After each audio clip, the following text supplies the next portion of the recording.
दो बहनों ने किया ससुराल का बंटवारा।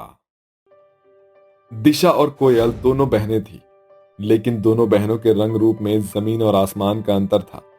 दिशा दूध की तरह गोरी थी तो वहीं कोयल का रंग बिल्कुल काला था। कोयल, कुछ ही दिनों बाद हमारी शादी है। तू देखना, शादी के लाल जोड़े में मैं ही ज्यादा सुंदर लगूंगी। हाँ बिल्कुल दीदी, आप तो वैसे भी गोरी चिट्टी हो, तो लाल जोड़ा आप पर ही ज्यादा खिलेगा। कोयल एक पल के लिए थोड़ी सी उदास हो गई। भले ही दिशा उसकी सगी बहन थी, लेकिन फिर भी वो कभी भी कोयल को नीचा दिखाने का एक भी मौका नहीं छोड़ती थी। इसी तरह से दिन बीत गए और दोनों ही बहनों की शादी का दिन आ गया था। क्या बात है कल्लू, आज तो तू भी जच रही है। शुक्रिया दीदी, मजाक कर रही थी। भला अमावस्या की रात में चांद निकल सकता है क्या? दिशा ऐसा बोलकर बहुत हंसती है, लेकिन कोयल ने उसकी बात को दिल पर नहीं लिया। कुछ ही देर बाद दोनों बहनों की शादी हो गई। उन दोनों की शादी एक ही घर में हुई थी। आ जाओ बहुओं, जल्दी से अपने गृह प्रवेश की रस्म कर लो। माँ जी, मैं बड़ी हूँ तो पहले मेरा गृह प्रवेश होगा। दोनों साथ साथ ही आ जाओ, इसमें क्या फर्क पड़ता है कि कौन बड़ी है और कौन छोटी। हो तो तुम दोनों मेरी बहुएं ही ना। फिर भी माँ, पहले सवेरा होता है, उसके बाद ही अंधेरा आता है। दिशा की बात किसी को समझ में नहीं आई। सिर्फ कोयल ही उसकी बात को समझ रही थी, लेकिन वो कुछ बोली नहीं। अब दोनों ही बहनों की शादी को थोड़ा समय हो गया था और वो दोनों ही बहनें गर्भवती हो चुकी थी। ए सुन मेरी काली बहन। हाँ दीदी, मुझे उठे हुए इतनी देर हो चुकी है, अब तक तू मेरा नाश्ता भी नहीं लाई। तू जानती नहीं, मैं पेट से हूँ। फिर भी वो। तभी उनकी सास बीच में बोल पड़ी। अरे बहू, तो तू खुद नाश्ता ले ले। ये क्या तेरी नौकरानी है जो नाश्ता भी यहीं लाकर देगी? और जैसी तेरी कंडीशन है वैसी ही इसकी भी है। आप चुप रहिए माँ, मैं आपसे नहीं बोल रही हूँ। आप हमारे बीच में मत पड़िए। दीदी, आपको मुझसे जितनी भी बदतमीजी करनी है कीजिए, लेकिन प्लीज आप माँ से जुबान मत लड़ाइए। आप दोनों सास बहू को हो क्या गया है? हमेशा आप दोनों एक हुई रहती हो। बोल काली, कौन सा काला जादू किया है तूने इन पर? चुप कर, मैं उन इंसानों में से नहीं हूँ जो रंग रूप पर मर जाए। मैं लोगों की सूरत नहीं, उनकी सीरत देखती हूँ। और भले ही सूरत में तू खूबसूरत हो, लेकिन सीरत से कोयल खूबसूरत है। और तन की खूबसूरती से ज्यादा मन की खूबसूरती जरूरी है, क्योंकि एक दिन तो इस ऊपरी खूबसूरती पर भी झुर्रियाँ पड़ जाएगी। सब कुछ बदल जाएगा, लेकिन अगर तुम मन से खूबसूरत हो तो समझो कि तुम्हारे पास सब कुछ है। समझी बहू? संजना ने ये बात दिशा को समझाने के लिए की थी, लेकिन उसके कुछ भी समझ में नहीं आया। बल्कि उसने संजना की बात को उल्टा ही ले लिया और वो जोर जोर से रोने लगी। उसकी आवाज सुनकर कैलाश और लखन भी वहां पर आ गए। अरे दिशा, तुम रो क्यों रही हो? कैलाश जी, अब मैं आपको क्या ही बताऊं, माँ और कोयल ने आज हद कर दी है। क्या किया इन्होंने? अरे बेटा, वो मैं तो इसे। आप चुप रहिए माँ, मैं दिशा से पूछ रहा हूँ ना। पता है कैलाश जी, माँ बोल रही है कि मैं अच्छी नहीं हूँ और मेरी खूबसूरती बस ऊपरी है, वरना मुझसे ज्यादा सुंदर कोयल है। और माँ ने ये भी कहा था कि वो मेरे बच्चे को पैदा होते ही जहर देकर मार देंगी। क्या?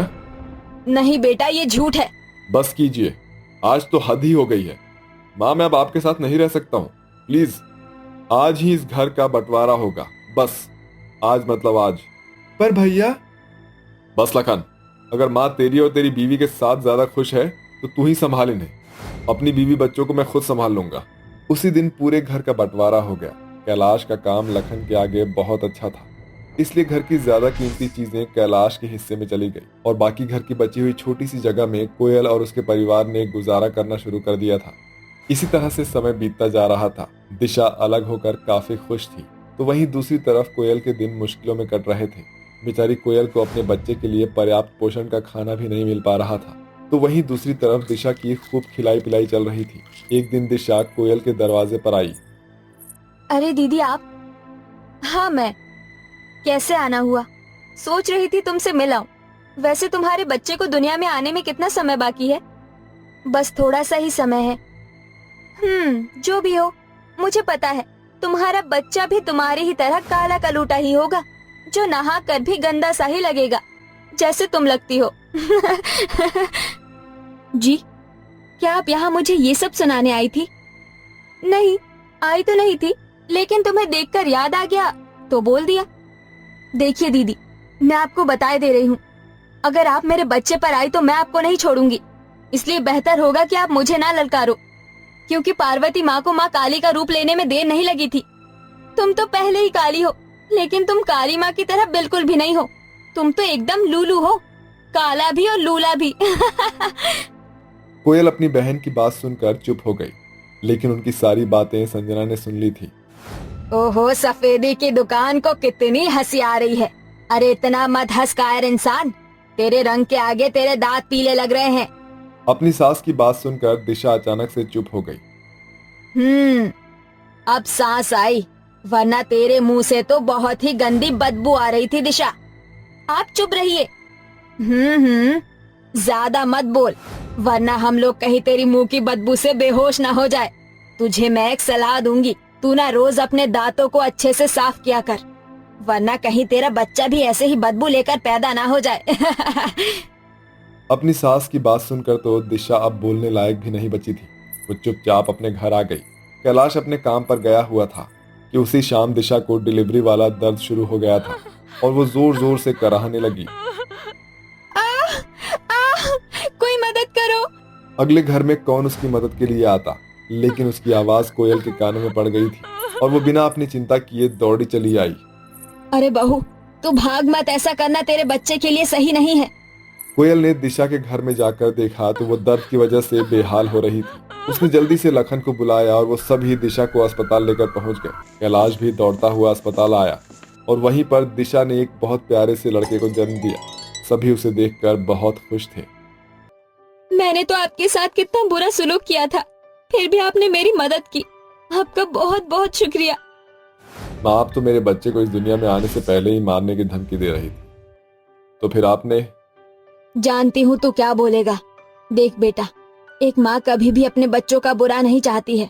दिशा ने उस दिन सारी बातें झूठ कही थी और तूने उस पर विश्वास करके अपनी माँ को छोड़ दिया था। लेकिन बेटा, मैंने तेरा साथ कभी भी नहीं छोड़ा था। ये बच्चा जितना तेरा है उतना ही मेरा भी है, समझा?